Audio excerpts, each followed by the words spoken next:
What's the one habit or discipline that will help a musician right now, up and coming musician? What's the one thing, habit or discipline that you can say that will help them grow the fastest over the next 5 to 10 years? And it doesn't matter about the genre, just in general, Yeah, as a musician. I think in terms of real skill, it will remain what it always has been, which means practice and playing with other musicians. I Mm. think that is still the essence of what we do and what we need to do, and how you build true skill and command over the instrument and also control over the music in a social and group environment with other musicians. I think that is the one skill that will never go away. That is the essence of music, is being great at your instrument and being able to communicate with other musicians and deliver that to a room of people and do that really well. Trevor Beat Show, Trevor Beat Show.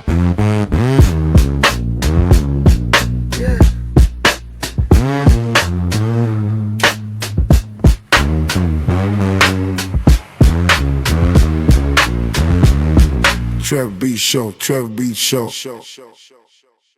Okay, everybody, today we have someone that is like, one of the powerhouses of our instrument, for the last several decades, has emerged as one of the craziest, just independence playing, amazing clinician, amazing musician, drummers, and such an affable guy. Without further ado, I want to introduce my good friend, Thomas Lang. Yo, what's up, bro? How you doing, brother? I'm I'm good. I'm good, man. Thank I you for have having some me, man. yeah, It's a all real good, pleasure. man. Yeah, no, thank you for coming, bro. I appreciate it, man. Of So course. Hey, man. When Trevor calls, I'm all like, yes, sir. nah, man, we've been having a ball, man, and I'm trying to really just give people the full gamut, you know what I'm saying, of different Yeah, styles and different personalities and different generations. So it's I really think it's amazing. beautiful. Thank you, bro. It's I've amazing seen that you're some of coming. your recent episodes. I love it. And Thank you. yeah, I'm super happy to be here. Cool, man. Well, I want to get right into it because it's like it's been, I mean, I don't even want to say it, bro, because sometimes these realizations are funny, but I remember watching your upstage yourself stuff and those old DVDs and all that. I mean, that's like decades ago, bro. I mean, it's Yes, probably, yes.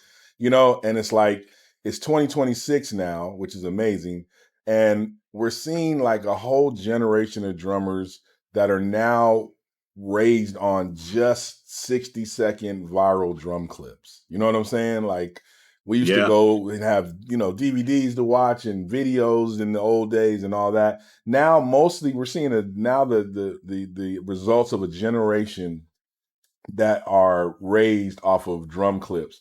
So are you finding that students that like come to your camps or that you come across have a better physical facility now or worse? Do you think that we've seen an increase in aptitude and drumming, in this later generation, or you think that people are not as prepared as they used to be? You know what I mean? I That's a really interesting question. And to answer in short, I've seen both. I've seen a clear division of some folks having much level, technically, Mhm. musically, etc., because they have access to so much more information. And then I have seen the exact opposite in the same generation, kids who are completely clueless, um, who only look for inspiration and education on social media, and so it's been really both. And in Mhm. my camps, I see that whole panorama of skill level, of competence in general. Some are really incredibly advanced, great players, and they although despite they look for a lot of inspiration also on social media, they supplement that with traditional sources of education, teachers, proper schooling, um, listening to music, going to shows, etc. And then there's the other much larger percentage, much larger percentage, of students who have giant holes in their playing and education, skill, technique, musicality, etc. So I've seen both really. There's a Yeah. few that kind of use the media correctly, and pick and choose what they want, and then sit down and really truly work on it, and they exploit the full potential of all the online information education that's out there. The smart kids and the ones who are truly passionate and truly interested. And then there is, I would say, probably 90% or 95% of everybody else, who um, who drummers who really just focus on that very limited source of social media like TikTok, Instagram type clips, and Yeah. um, and they can pull off a few kind of funny tricks and gimmicks, but they Yeah. don't have really profound skill. So yeah, I've Yeah. seen both. I think it's a higher percentage of super talented kids now than it was like 20, 30 years ago. Yeah. You see kids at a young age that are really incredible, and then most of the young generation are kind of lame, compared to what we were at that time, Right. you know. Well, yeah, no, it's funny, man, because you do see the whole gamut. And then there's this whole clickbait drumming mentality, you know what I'm saying? Where it's like, Yeah, I'm gonna, practice all this time on something super weird or left field. I might do 100 takes, but we'll get that one take and we're gonna post it, and that's gonna be it. That's gonna be the career. You know what I mean? And it's yeah. like, it's just a weird place that we are. I mean, it's not, it's an evolution. I can't say it's bad or good. It's just different. You know what I'm saying? It's much different than what we came up with. That's Yeah, very true. Now going back a little bit, for those of you that don't know, we did have a podcast together a few years ago, TL Squared.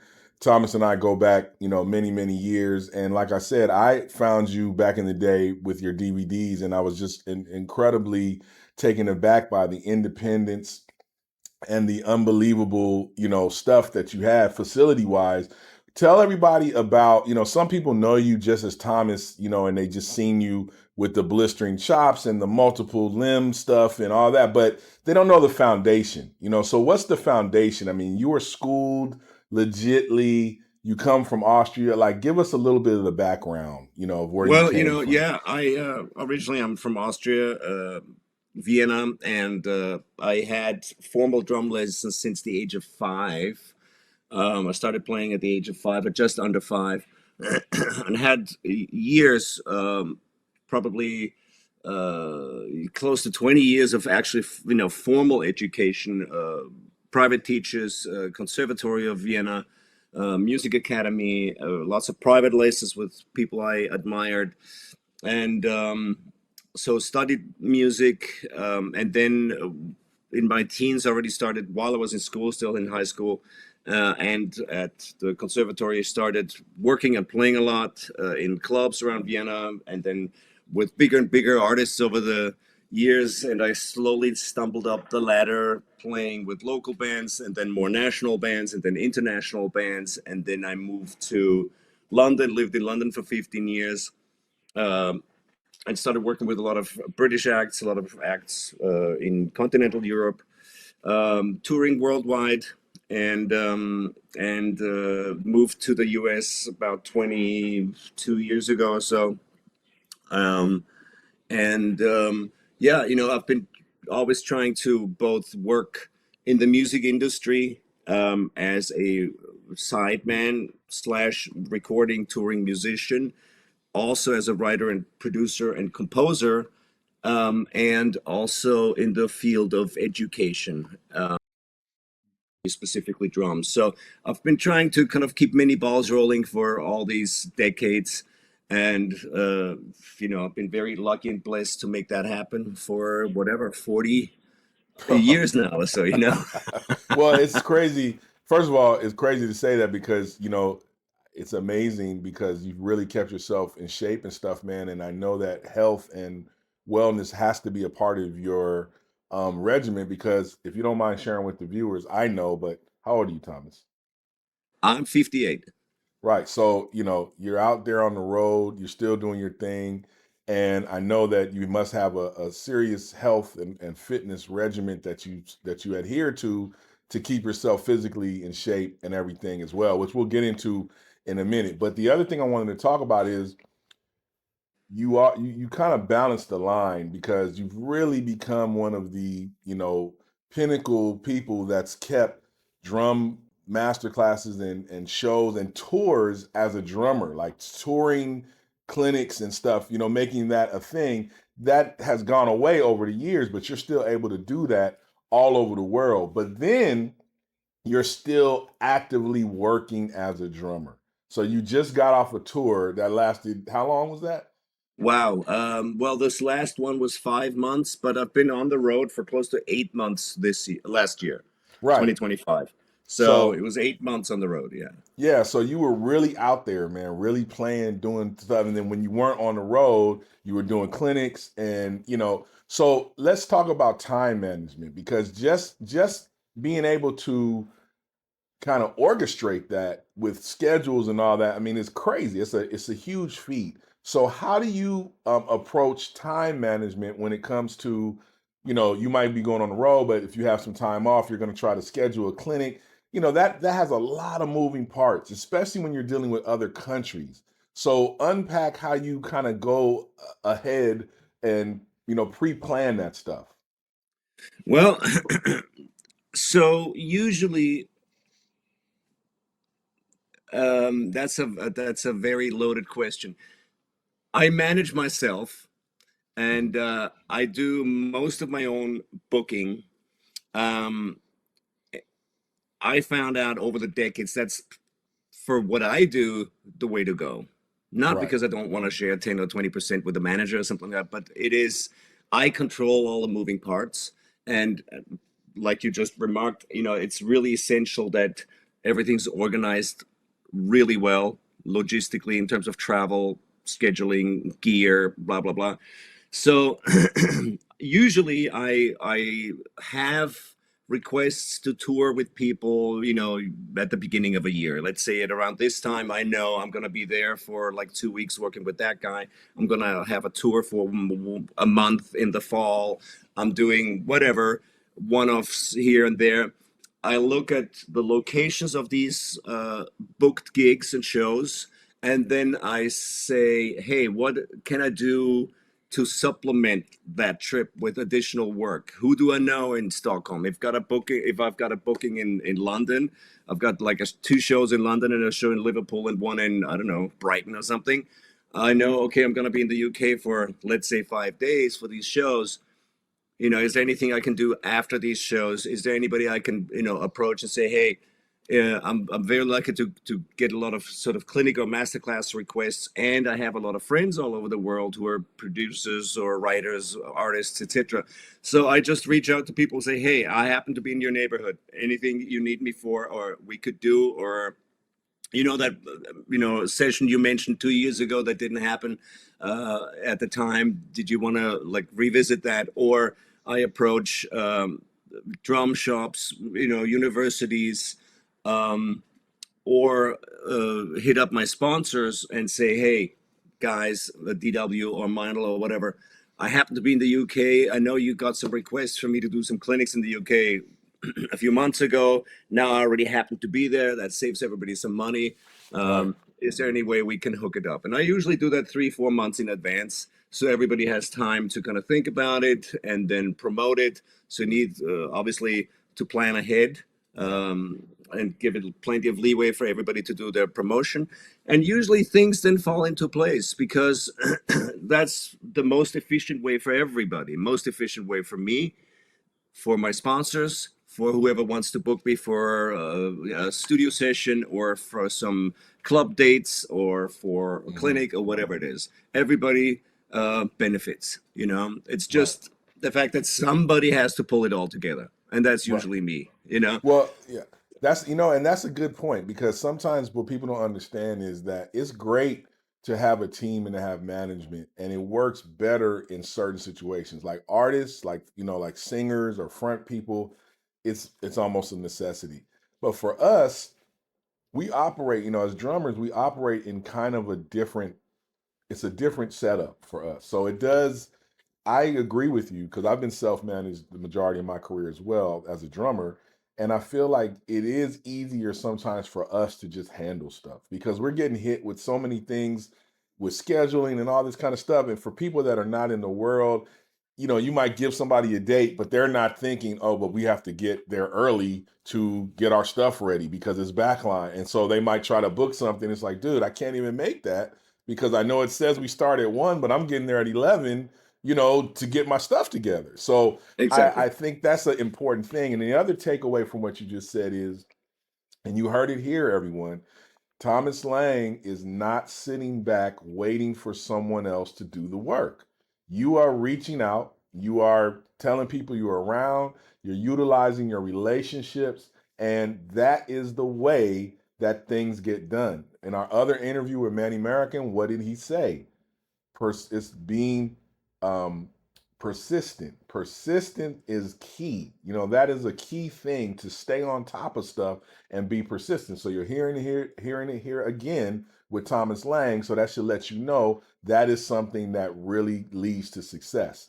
Now, you've had also a lot of longevity now. You had a lot of longevity. So we know that technique can get you in the door. You know what I mean? Like, it can get you in the door, but it's what happens once you're in the door that keeps you in the room, right? And so you've been around a lot of rooms, a lot of companies, a lot of people. What is the biggest mistake that you see young people making today when it comes to once they get in the room? Um, well, I think there's a multitude of mistakes. However, I think that mistakes in my opinion. However, I think that a lot of the dynamic in these working rooms has changed over the years too. Mm, I find that a lot of the younger producers or people in charge are just as kind of loosey goosey, semi pro. It's all good. Take your time. We'll figure something out. As a lot of the young musicians yeah, that they hire. I'm actually quite surprised how unprofessional many situations are these days compared to what I experienced growing up, where it was literally like, time is of the essence, show up totally prepared, know your stuff, you know, be the hardest worker in the room type situation. right. Um, so a lot of what I see and observe now is, in my opinion, a little sketchy, and but then again, that seems to be the general sort of attitude these days when Yeah, you work yeah, with people that are a slightly younger generation or a right. much younger generation. Right. um, I find a lot of um, mistakes, quote unquote, in the organizational logistical part of things. Things just aren't prepared well, or um, there are a lot of people who don't stick to a plan or don't execute a plan well, and in time and within the budget, etc. Yeah. There's also just I think, and I'm generalizing now, and I know I shouldn't be doing that. There's absolutely incredible people that I'm lucky enough to work with, but I've seen a lot of this sort of attitude of, hey, a lot of arrogance, Mm. a lot of like, this is I'm the boss here. I call the shots. This is my thing, my record. This is my first record, so uh, I'm in charge. I know everything. This is my thing. And nobody can tell me anything, and everybody else shut up. I know what I'm doing. Otherwise, I wouldn't be here. Kind of Right. attitude. Right. And everybody's like, oh yeah, your first record. Okay, good luck with that attitude. Um, So I've seen quite a bit of that. Yeah. Um, so I would say, you know, arrogance. I would say overconfidence is a bit of a mistake here.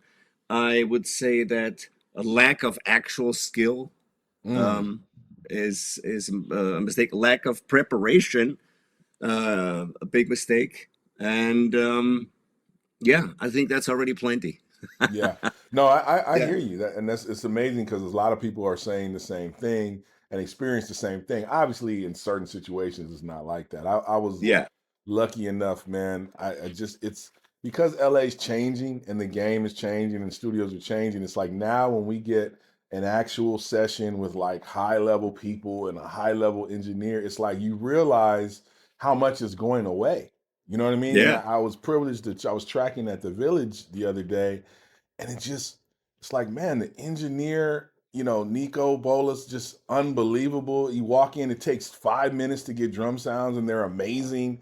You know what I mean? yeah. All the musicians and Bob Glob and Waddy Waddell and Mark Batson, everybody on their instrument is just right to it, man. And it's Beautiful. just like you forget that now because a lot Yeah, of yeah, times, for us at our ages, it's like we're kind of going in these sessions, but we become like teachers almost. You know what I'm saying? We don't get a yeah, chance to just do what we do. We're like, well, why don't you try this?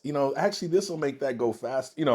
So it's an interesting thing to see this big change. And while we're talking about change, I every episode I have to speak a little bit about AI because I want to yeah, see how it affects everyone and how everyone perceives it. But just in general, like we got modern tools now more than ever, triggers, the hybrid setups are going crazy, and then there's AI. So I mm, notice with you, I don't see a whole huge amount of electronics. Like I know for certain gigs, maybe you have to do that, but when I see you do your clinics and stuff, I don't see an overt amount of electronics, and you're just playing so many things manually. You know what I mean? That you're almost making your own backing track a lot of the ways. So, how do you view the whole electronics thing and triggers and hybrid setups? I mean, do you think that's important, or do you think that it's like just get the regular drum set together first and then start dealing with all yeah. that? Well, both of those things. I think it's really essential to get your regular acoustic sort of drum set playing in order first and be the best drummer you can be and be able to, play that instrument in a way at a high level, in a way it was designed and is used in music. So the best drummer that you can be, do that. That's a priority. If you can play an acoustic drum set really well, there will always be a demand for electronic sounds in modern music, of course. And a part of our job is to be able to handle all the electronics and use electronic equipment because it's just simply a synthesizer you play with drumsticks. And it is required in many situations to, I don't know, play loops, start to stop loops, use sort of authentic sounds from a record and trigger those with whether it's an SPDS or with triggers from your acoustic kit, doesn't matter. But you need to be able to reproduce those authentic sounds from a record, even whatever, if it's just effects and claps, hand claps, or reverse cymbals or big booms, whatever it is. But you Mm-hmm. need to be able to reproduce those sounds in a live situation. So electronics are essential, and Right. they're at such a high level now. I play, of course, TWE drums and Roland. I've been a Roland endorser since 1997, you Right. know, for V drums when they first came out. And I love all their stuff. I use it all the time. And I use it both at home in the studio to practice on. I use it, live. On this last tour, of course, I used electronics because it is required. And we need to Sure. be able to handle it. And we need to know how to program it and modify things. And so I think it's absolutely essential, and we need to be able to play both electronic and acoustic drums equally. We need to know our way around them, and to me, there was never a question as of like what's better, what's worse. Right. It's just like an acoustic grand piano and a synthesizer, a keyboard. If you asked, Herbie Hancock, who you work with, Right. of course, if you Right. ask Herbie, hey man, you got to decide, a grand piano, acoustic, or a synthesizer, he's gonna go, Right. I need both. It's Right. like they're two different instruments, different sounds. I can never get those sounds out of a piano, and I can never get that feel out of a synth. So Right. I need both, and it's the same Right. for me. I need both to really exploit the full potential of our ways to express ourselves, to supplement acoustic sounds with electronic sounds, and also to reproduce a record authentically, on Ah, stage. So right. I need both. Yeah, and that part right there is really the main thing. You hit the nail on the head. It's like when we're using that stuff most of the time, it's just because we're trying to bring the vision of the song, as authentically as we can, in the live Yeah. scenario. So that being said, I mean, we're kind of on another one of these transition periods, which we've lived through several, right? From analog to digital, digital to streaming and what have you. So I know you were gone a lot last year on the road, but what's been your experience, or how do you use AI? Even if it's in daily, like what's your stack? Like, do you use it at all? Yeah. Um, you So know, I use AI. I use ChatGPT and Gemini a lot hmm in my business and office work. hmm I think it's a fantastic tool. It really helps save time. It's inspiring. It's extremely informative sometimes. If you just like research something, whatever, you get some incredible results. So I use it in my daily life frequently, almost daily, I would say. right, And in music, uh, I have my Suno subscription, and I've dabbled with it and experimented with it. And I know that many of my friends and colleagues, professional musicians, professional composers, songwriters, producers, they all use it. sure, And I have dabbled with it, and I find it very interesting. I've not yet used AI to actually completely like compose or produce a song or a backing track or anything like that. I've used it for inspiration. mm-hmm. I've used it to get ideas or to quickly demo something, demo an Sure, idea, and I think it's a great tool for that. Um, I have yet got to actually then export something and use it and elaborate on it in the studio. But I've done this in other working situations where people just needed another track real quick for their record, and they just plugged something in and threw some prompts at Suno, and 5 minutes later you have sort of an idea. You know what I mean? yeah, yeah, So I've seen that in studios, literally hmm like over lunch, somebody's like, "Hey, we need something that's more up tempo. Let's like, boom!" And then you have a track and you go and you jam on it and go, "Oh, that's a great idea. We can do this with it." And like an hour later, you have some kind of a backing track. sure, sure, And I've seen it with a lot of library music, of course. People yeah, use AI. Not me personally, but I know that many other people do. So it has established itself in our industry as a working tool, um, and it is omnipresent in my work life now. I I know that a lot of companies, bigger production companies for TV and film and video games, are using AI to make remixes of things, to make alternative versions of things and different cues of certain theme songs and so on. So it's there, and we have to learn to live with it and use it. And I think once I dive deeper into it, I'll probably use it more, even in music. I'll probably use it, you know, as much as I use AI or ChatGPT in daily life. It yeah, is definitely an amazing tool, and we yeah, have to wrap our head around it and use it as a tool, yeah, not as a supplement for our own creativity right, or as a replacement for our own creativity, but as a supplement to our own creativity, just like a right, drum machine. right, So when we first started working with drum machines, every drummer's like, oh my God, I'm out of a job. And that's decades ago. That's like 40, 45 years ago. Right. None of that happened. And I Right. think we have to drop the paranoia, and we have to get with the program and embrace technology and use technology as a tool. Right. And we are the boss of it, still. And I think it's silly to be afraid of that type of technology. You have to just, make it your bitch, and Right. and you know and work it, Right. and work it really good. Right. And that's what I'm trying to do.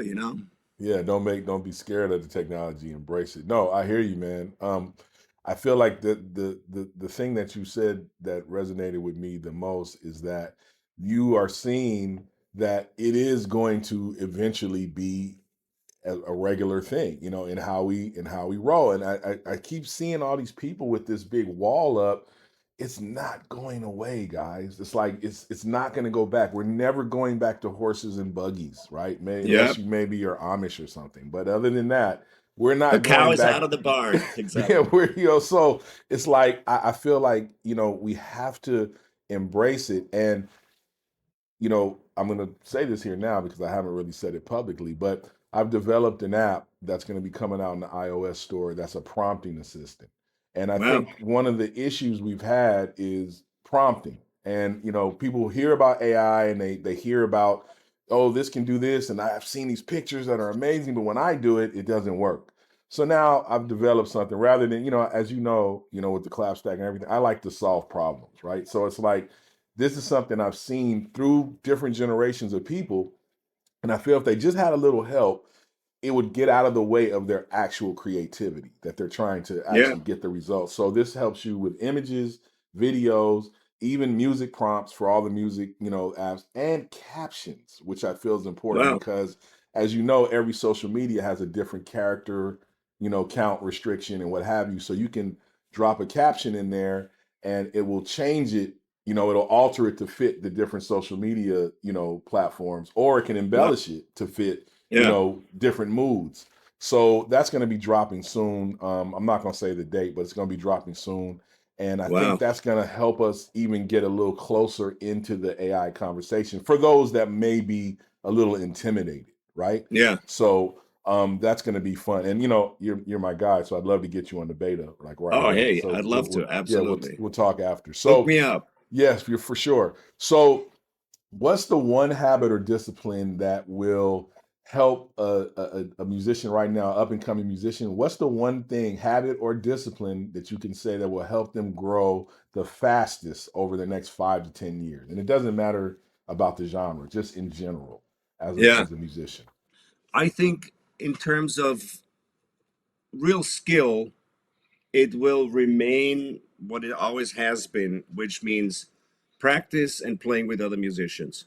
Mm, I think that is still the essence of what we do and what we need to do, and how you build true skill and command over the instrument, and also control over the music in a social and group environment with other musicians. I think it's that is the one skill that will never go away. I right, mean, that is the essence of music, is being great at your instrument and being able to communicate with other musicians, and deliver that to a room of people, and do that really well. So I think the playing and the playing with other musicians will remain the essence and the most important skill. Um, and in order to grow for younger musicians, or the next generation of musicians, I think that is also most of the biggest ingredient, being able to play music with other musicians. mm, Everything else you do by yourself in your studio and with your cameras and on social media, eh, you know right, it's right, it's cool, we all enjoy it and love it, but it's it's sort of a contemporary and very modern sort of derivative of what music is supposed to be.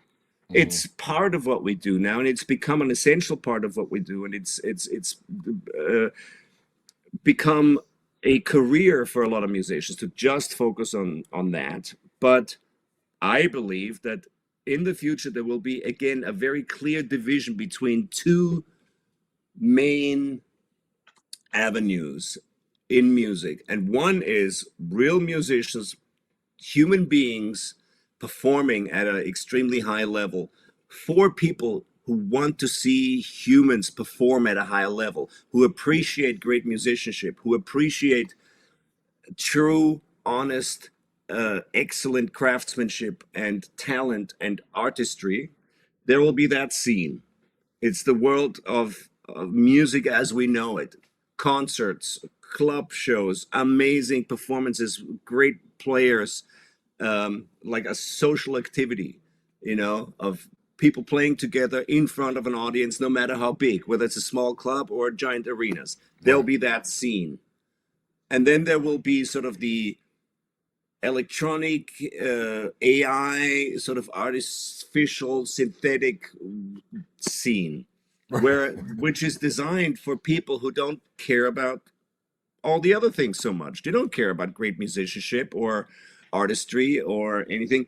It's consumer music. It's elevator music in a 21st century kind of sense. It's music that is generated by computers and by AI and software that is acceptable as sort of sonic entertainment somewhat, but it's Right. not true artistry. I mean, we can argue about this forever, but it's not made by humans. Let's put it Right. that way. It's not it's, if you want to call it electronic entertainment or sonic and or audio entertainment, whatever you want to call it, it's not true art in the sense that it was created by humans. And we can argue about art. What is art? Right. Is it art if it's not created by humans? You know, whatever. But I think the main difference will be music and whatever sonic entertainment not created by humans, and then music created by humans. And there'll Right. be that division. And if you want to grow as a future musician, I think you have to focus on the traditional way of making music, playing an instrument and actually being capable to play an instrument and to perform in front of people.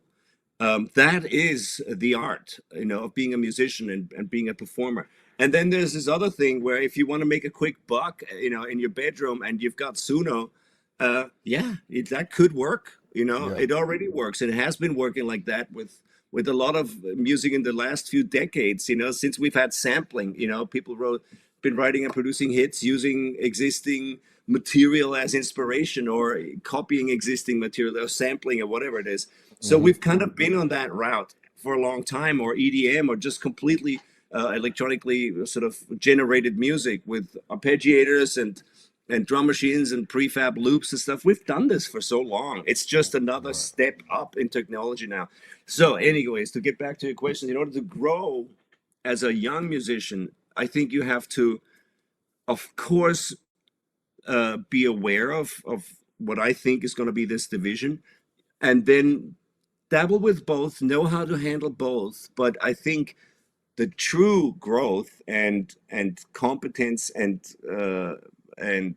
skill will always lie in performing music, being able to play an instrument, being able to communicate with other musicians, communicate ideas, and then in a social environment with other musicians be able to be creative, write songs, jam, come up with ideas. I think there is somewhat of a renaissance in that respect. I see a lot of really cool young bands who just get together in a garage and start jamming and writing songs, and then they Yeah. take it to their laptop in their bedroom and they tweak it and work with it, and they go back to the garage and play with it. Oh, yeah, here's a cool part.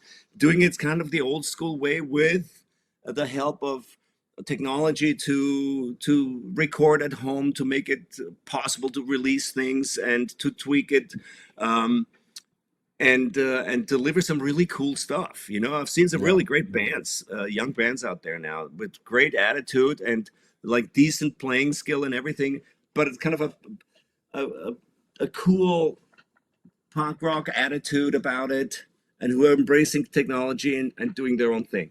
And then that other side, the other avenue, that whole sort of artificial music, it's just it's just gonna be there for anybody who doesn't really care about Yeah. real music, you know. Yeah. And a lot of people, they hear some AI generated song and go, "Oh, that's cool."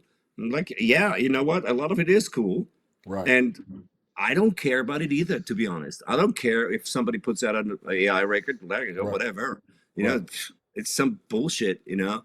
And maybe it's a great song, but it's not real, you know. Right. Right. And I don't care if somebody puts some animated character on the cover. It's like, okay, great.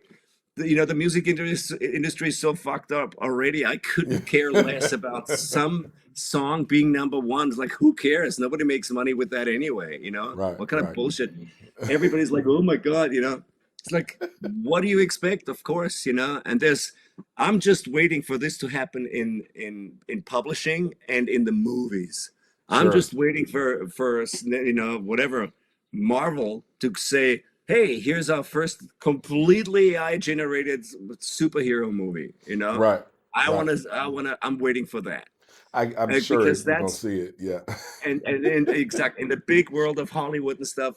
I wonder how that would go down there. Yeah. It's so weird that in the music industry we've been sort of the whipping boys of Right. Right. entertainment Right. with, you know, laws and regulation.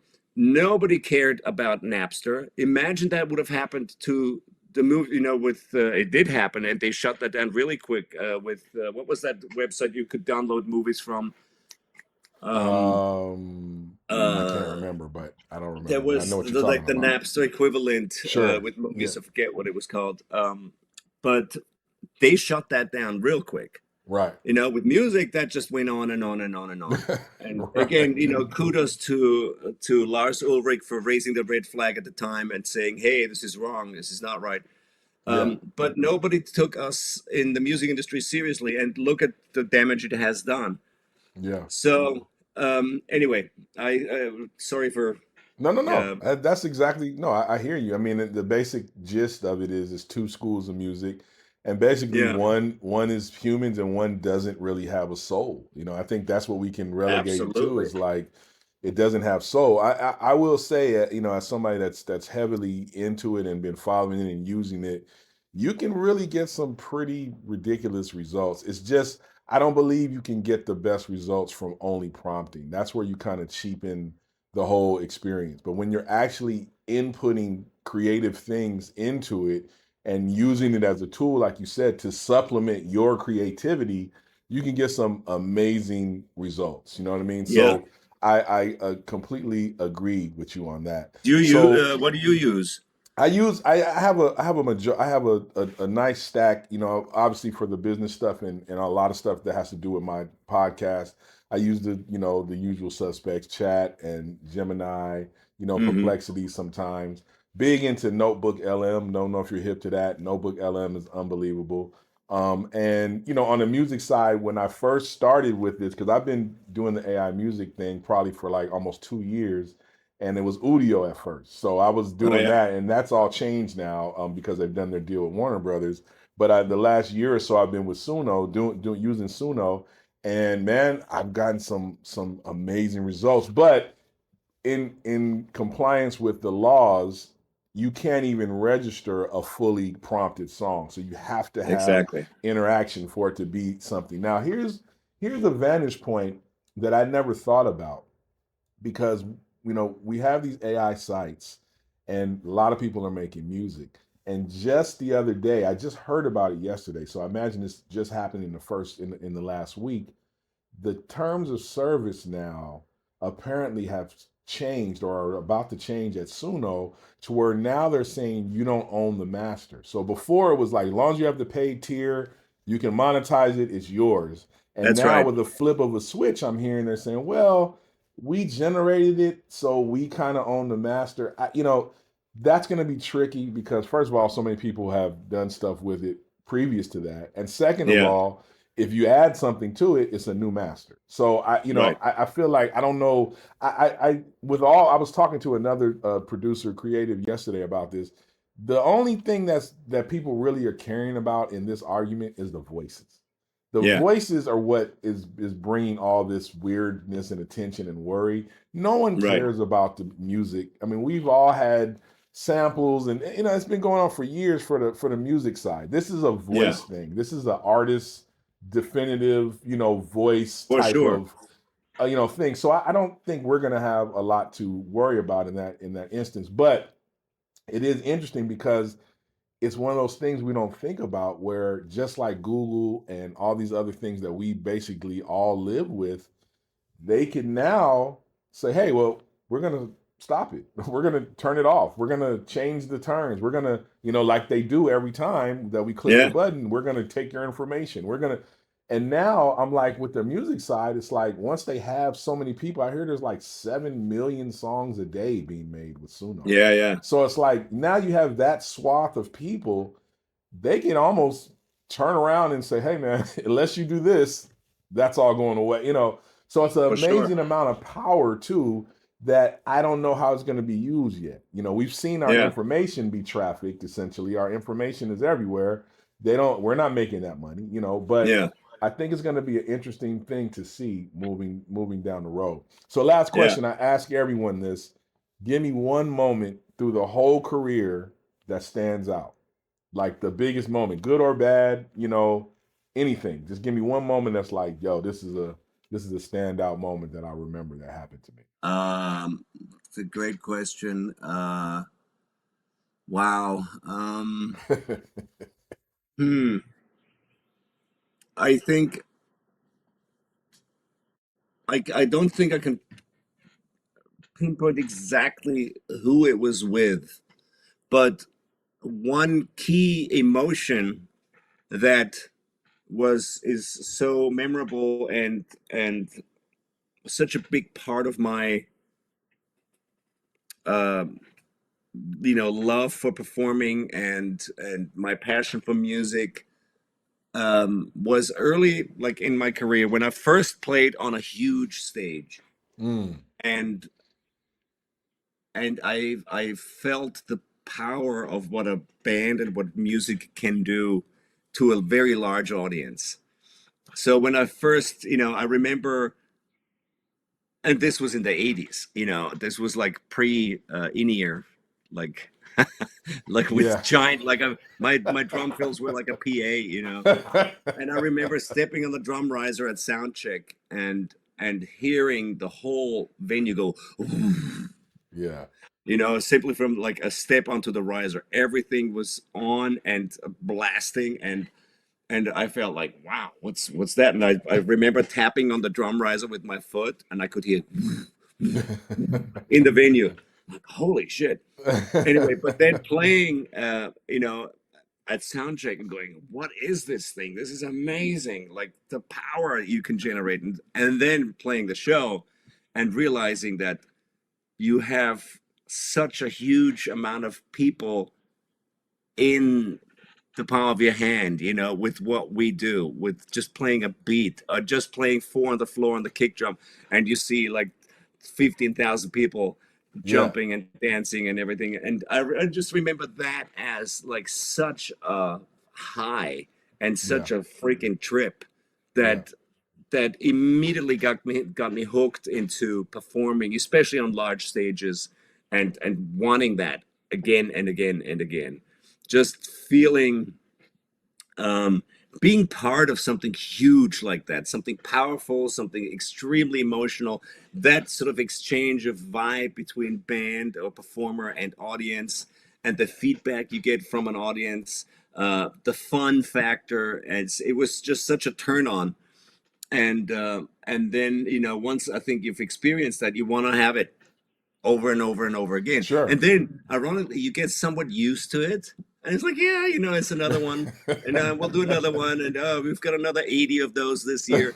And it becomes a thing. And then when you don't do it for a few weeks or months, you're like, Miss it. I Yeah. really, I need that. I need my fill and, my dose of feeling like a superhero again. Yeah. I need my dose of That's something that yeah. stands out. It isn't really sort of a particular one moment with one particular band or artist or person. It's just sort of that vibe of playing with a great sound in front of a Yeah. great crowd with a great band and everything feeling tight and sounding killer and Yeah. powerful. and that's just like a massive turn on, you know. Yeah, yeah. It's like a high. You get used to it, and that rush. It's Totally. crazy, man. It's a. I mean, and listen, everybody here that is an aspiring musician, not just a drummer, but aspiring musician, this is all possible. There's no club that we're in. Everybody who's got a chance to do this started from somewhere, practicing, being very dedicated, spending time, doing that. And, eventually it happens if you keep pushing and you keep, kind of practicing some of the things you keep hearing time and time again on this show, which is humility, practice, being adaptable, having relationships, all these things. This is possible, and what you speak of, we've had, some other guests share their stories, and us as drummers, that's one of the things that we all, that time when you realize these people are about to dance to what I'm doing. Exactly. It's an amazing moment from the time you go back in your bedroom, when you Totally. were just hoping one day playing to a record or the TV or something, Totally. so that's amazing, man. And And it's something beautiful yeah, because it really doesn't have much to do with sort of the intricacies and sort of the minutia of playing, right, or like technique or anything like that. You know, it's right, not about that at all. It is right. about that interaction and the energy in a room, and that love and exchange of good vibes between a band and audience, and just the power of music, you know. Yeah, And as esoteric as it sounds, but that's what always turned me on, and that's what I always remember as like, that's why I'm doing it. It's yeah, not about yeah, playing anything complicated or like super crazy chords and tensions, and it's just about fun, having a good time, enjoying music with an audience, together, you know. And yeah. yeah, man. No, I completely agree. And you said something earlier I wanted to touch on before we get out of here, which was how the AI stuff was going to carry over into the other side. It's funny, man, because I've started noticing a lot of commercials. I mean, definitely they have AI music and even TV, series, but a lot of commercials are doing the mouth thing where Oh yeah. the mouth is not is superimposed. You know what I mean? So Yeah. they can change dialogue and It's probably like that talking orange. yeah, Remember you know that, what those I'm memes? saying? And they can probably now take one commercial and repurpose it in all different languages, and stuff like that. I'm really starting to Dude, notice that it's little things like this that we kind of become used to, and then all of a sudden, I think we're going to see in the next, maybe not this Grammys, but the next one, 27. I feel like we're going to see our first AI, involved category of some sort. really? That's interesting. Yeah. Yeah, I definitely in the mean, near future. I can't imagine we're not going to see that in the next, 1 to really, 5 years. I mean, that would be very disappointing if the Grammys actually created a category for that. I'm like, that would be weird to me. That Well, would I be feel weird, like and I I don't feel think like it would be deserved. Because I think it. who are you gonna give a Grammy to a software? Well, no, but I think it would be in the thing where it kind of would not. It would eliminate it from having any bearing on things that are 100% people. So if you do like AI collaboration, now you're kind of separating that from the pool of Right. regular, you know what I mean? So I feel Yeah. like it would be that kind of thing. I Right. don't, Right. it would Right. have to be collaborative. I feel like, I don't think it could just Yeah. be, Yeah. you know, You know what? There should be sort of an antithesis to the Grammys. There should be the sort of the dark Grammy, you right. know, for all the nonsense, uh, like all the artificial nonsense. You get your own Grammy. Just stay away from the real people shit. Yeah, man. That would be Well, good. We should start that. We should yeah, start the anti yeah. Grammy movement. Well, listen, man. Anything that you have coming up that you want to share, man? Any appearances or Well, anything? yeah, you know, well, what do I have coming up? I'm in the studio right now. I'm doing a lot Hmm. of, I'm catching up with a lot of recording work that I wasn't able to do while I was on the road so much Hmm. last year. Hmm. And writing, I'm writing for an artist in Europe, right now, and producing her album in the next few weeks and months. And I always have my educational stuff on the side. Yeah. You know, if anybody's who's interested, go to upstageyourself.com, Hmm. and you'll find information about what I'm up to, and also courses. I'm actually uh, just now preparing to film a bunch of new courses on bass drum technique. Um, I curated a massive educational program for an app in Europe called My Groove, which is Oh, wow. sponsored by Red Bull. Oh, wow. And it's a massive sort of syllabus of over 2,500 exercises or whatever Wow. in a very, very high tech app. So I've been very much involved in working on that on the educational side. Wow. So that'll be a focus also this year. And then I have my regular, touring gigs and shows and camps, etc. So I'll try to keep people informed on my social media. Maybe just my handle is Thomas Lang Drum on Instagram and everything else. So There it is. We'll put if that in the people are interested, description. go to that, check that out. I usually post occasionally. I'm really bad with it. I should post a lot more. I'm trying to make Well, an effort. it's okay. Well, I'll give you the app. You'll have some help with your captions. But yeah, man. Well, That's yeah, right. man. That's right. Thank you so much, man. Ladies and gentlemen, Mr. Of Thomas course, Lang. Trevor. Thank you so much, man. My I pleasure. want to. I just got to sneak this last one in because it's something that I know that our drummer community wants to know about. How long have you had a mobile setup? Like, how long have you had a home recording setup that you've been using?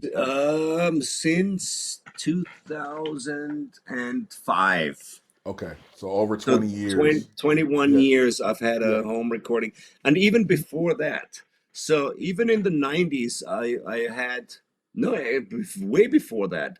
Mm, I wasn't able in the early days to record drums in my studio, but I was mhm. writing, producing just on computers since really the late 80s. Wow. I've had like an Atari and whatever Yeah. 64 Mega ST, Right. and then the Commodore. And so I've had like sequencing, composing sort of software and hardware since the late 80s. And then in the late 90s, I first dabbled with home recording drums. And I've had a proper studio where I was able to record drums and everything else in my home and since 2005. Yeah. Wow. Yeah, that's So awesome, it's man. Yeah. been a while. Yeah. So yeah, I just wanted to, speak on that because we're seeing the correlation of big studios go away, and it's like obviously we'd be able to trace the fact that home studios have gone up and big studios are going away. And this is all instruments. It's just the Yeah, nature of where technology is and how things are happening, especially when we got the ability to just share stuff, so many huge files and stuff, over the internet and email and text. It's just changing the whole scope, it So is. yeah, I And wanted I to get think, your it's a take on good that. thing. It's a bit like the home office, since Yeah. COVID especially, a lot of things have changed in terms of home recording. That was a big, switch that was flipped COVID. And I think Yeah. since then people embraced that very much. There were a few people like us who've had all this going before, and we were both working online and doing remote sessions and teaching online for years before COVID. And then Yeah. everybody else jumped on board and was suddenly compatible. So now it's Right. it's like that home office situation where everybody can work from home, Yeah. and every once in a while you go into the big office, and for us the equivalent is every once in a while we go to Village Recorder or Yeah. Sunset Sound or something. But it Yeah. doesn't happen all the time anymore. It's like one of those more rare occasions, and you go, "Oh, yay! I'm in the big Yeah. office today." Yeah. I You was at the know? village yesterday, actually. So Yeah, yeah, exactly. exactly. So, all right, man. Well, thanks again for coming. This is Thomas Left. You're a And pro, man. yeah, and Production man, value. I love it. we'll have to sit. We'll sit again, man, because we have a lot of other stuff to talk about. And you never know, we might have to bring back TL Squared, man. So, I'd love hey, to. I yeah, would man. love to. So I'll talk to you soon, and thanks again for doing this, bro. Thank you, Trevor. Appreciate it, Thank man. you. All right, ladies and gentlemen. Well, that was a great interview. Thomas really gave us a lot of things to check out and to ponder over. I love to hear things directly from the people because I remember watching his DVD back in the day, and I was just amazed at the chops and the level of discipline and independence. So just to hear from him, about some of the things he's done and to lead up to this point was truly inspiring. Make sure you check the description for a list of all the gear that we use. Also, we have all of our merch and all the things that we have available. The book, The Musician's Pocket Guide to Endorsements, Volume 3.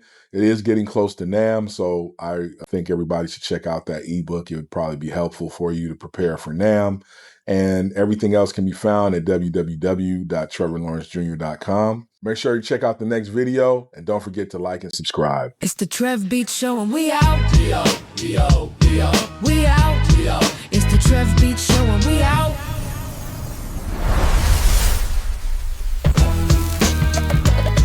It's the Trev Beat